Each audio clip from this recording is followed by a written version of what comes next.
और इसीलिए एक संकेत सूत्र आप ये पालेंगे। पर मुख्य बात यह है कि हम चाहे उपवास करते हो, तपस्या करते हो और नाना प्रकार की योग का अभ्यास करते हो, लेकिन हम क्या पाना चाहते हैं?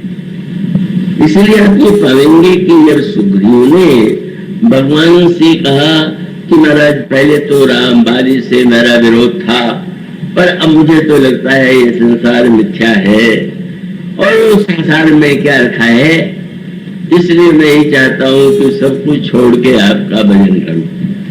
अब प्रयोग करो ये बाती, सब तद भजन करो दिन राती। तो अनेक भक्त ऐसे हैं जो सब कुछ छोड़ के भगवान का भजन करते हैं। सुग्रीव ने भी यही कहा कि सब कुछ छोड़ के आपका भजन करें। लेकिन रामायण में आप क्या पढ़ते हैं? सुग्रीव का ये प्रस्ताव सुन के भगवान खूब हंसे। सुन विराग संजित कवि बानी, बोले व्यर्थ राम धन पानी। बंदर की वैराग्य भरी वाणी सुनकर के भगवान खूब हंसे। इतनी अच्छी बात, सब कुछ छोड़ करके आपका भजन करें, ये कोई हंसने की बात तो नहीं हुई। भगवान तो स्वयं भुसुंडी जी को उपदेश देते हैं, सब तजी भजू मोही, सब कुछ छोड़ करके मेरा भजन करो। श्री लक्ष्मण जी सब कुछ छोड़ करके भगवान का भजन करते हैं।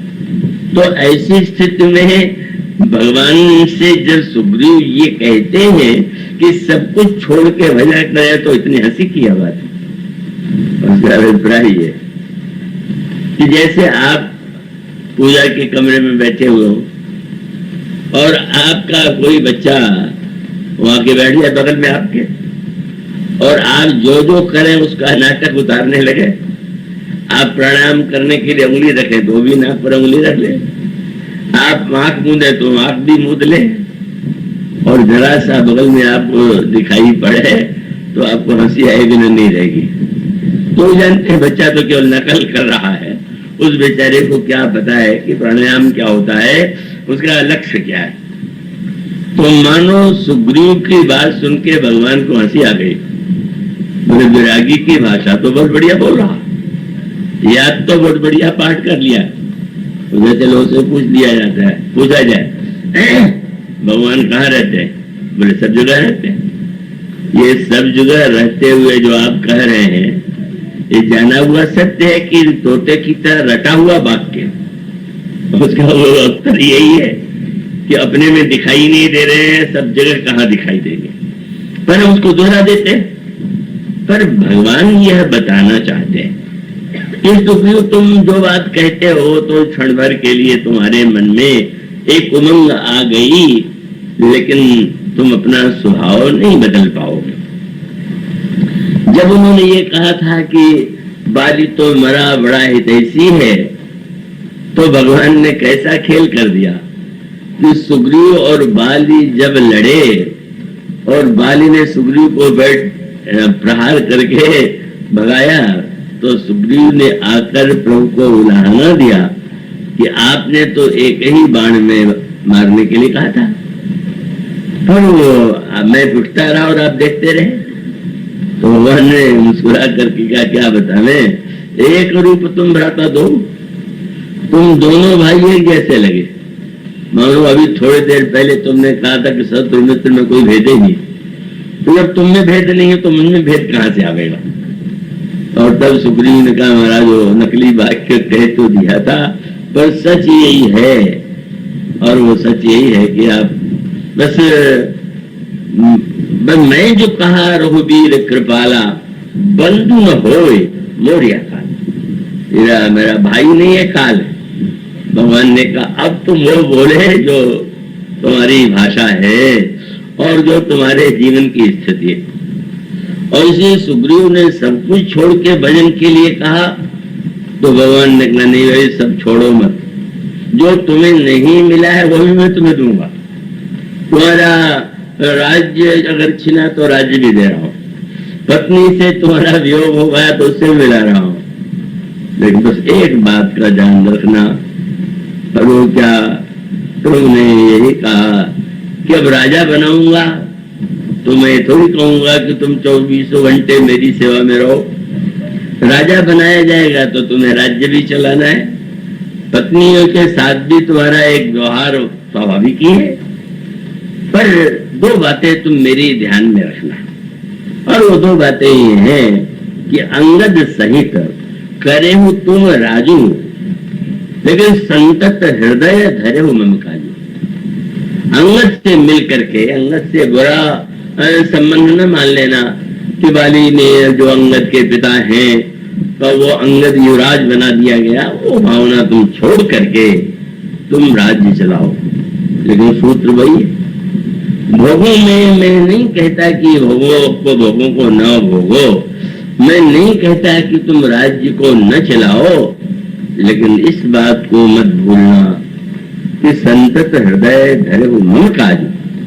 तुमको ये ध्यान रहना चाहिए कि सीता जी का पता लगाना है, और ये सूत्र हम सब लोगों के लिए है प्रभु का कि आप काम काज कीजिए, सब स्थान पर रहिए, पर भक्ति रूपा सीता जी का पता लगाना है, ये मत भूलिए।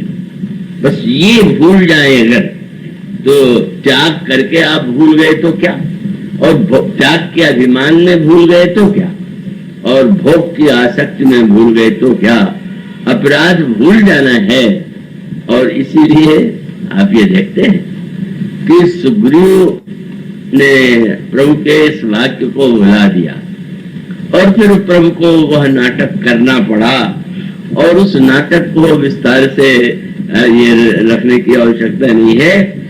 पर जब सुग्रीव हनुमान जी के द्वारा कथा सुन करके और लक्ष्मण जी के जाने पर का वे अनुभव करने लगे, हनुमान जी से उन्होंने कहा कि क्या बताने, सुन सुग्रीव परम भय माना, विषय मोर हरि रेहु ज्ञाना। क्या बताने, विषयों में इतना मैं रम गया कि मेरा ज्ञान दूर चला गया, और कृपा करके अब ऐसा प्रयास कीजिए कि जो मुझसे भूल हुई है उस भूल का परिमार्जन। तो मनुष्य सुग्रीव ने उसको अनुभव किया।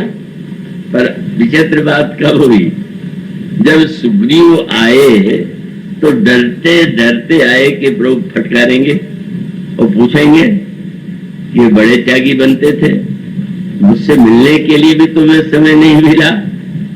तो लगे भगवान के सामने सफाई देने, चलिए प्रभु काम क्रोध लोभ को जो जीत ले तो आपके समान है। और उसके साथ एक वाक्य और जोड़ दिया कि जितना तो मैं भी चाहता था, पर मैं जानता हूं कि नारी नयन सर जाही न लागा, भोर भोर क्रोध तम निस जो जागा, लोभ पास जही गरन बधाया, सो नर तुम समान बुराया। पहला वाक्य क्या, यह गुण साधन ते नहीं हुई, तुम्हारी कृपा पाओ कोई कोई। यह गुण तो अपने प्रयत्न और पुरुषार्थ से नहीं आता है, आप जो है कृपा करते हैं तभी ये बुराई मिटती। कितनी उल्टी बात है। इस अपनी भूल स्वीकार करने के बाद ये कहना कि आप कृपा करते तो बुराई मिटती, मानो उलाहना उन्हीं को कि अगर आपने कृपा किया होता तो बुराई मिट गई होती। तो प्रभु तो बहुत बस के जान सकते थे, क्योंकि भक्त का लक्षण यह माना गया कि गुण तुम्हारे समझे निज दोषा, जय सब भांति तुम्हारे भरोसा। अपना गुण भगवान में गुण और अपने दोष। अब ये तो भगवान में भी वो निकाल रहे हैं कि आपकी कृपा के द्वारा ही होता है। लेकिन धन्य प्रभु, कहाँ घोर विषयी सुग्रीव और कहाँ सिद्धों में सिद्ध परम सिद्ध साक्षात प्रेम मूर्ति भरत। पर सुग्रीव की बात सुन करके भगवान ने हृदय से लगा लिया और मुस्कुरा करके डांटा, निशुन कृपाल बोले मुस्कुराई, और तुम प्रिय मोह भरत जी ने भाई। तो भरत और सुग्रीव को बराबर तो प्रभु ही देख सकते हैं, वो हम लोगों के अध्ययन मनन में तो कहीं नहीं दिखाई देता है। यह जब प्रभु इस दृष्टि से देखते हैं तो मानो वो विषयी को भी आश्वासन यह देना चाहते हैं कि अगर उसको भक्ति की याद बनी रहे और सत्संग कथा के द्वारा अगर वो भटक गया हो पहले विषय में, वो फिर से सही मार्ग में मेरे पास चला आता है तो मुझे भरत के समान ही प्रिय। तो इसका भक्ति को सरल जो कहा गया उसका तात्पर्य यही है कि भक्ति मार्ग में आप जैसे भी हैं, जिस रूप में हैं, उस रूप का ही आप उपयोग कीजिए और उस रूप का ही उपयोग करके आप प्रभु को प्रसन्न कर सकते हैं। और इसलिए विषयी भी, साधक भी और सिद्ध भी तीनों प्रभु को परम प्रिय हैं और उन तीनों के द्वारा ही भगवान की भक्ति का आनंद लिया जा सकता है।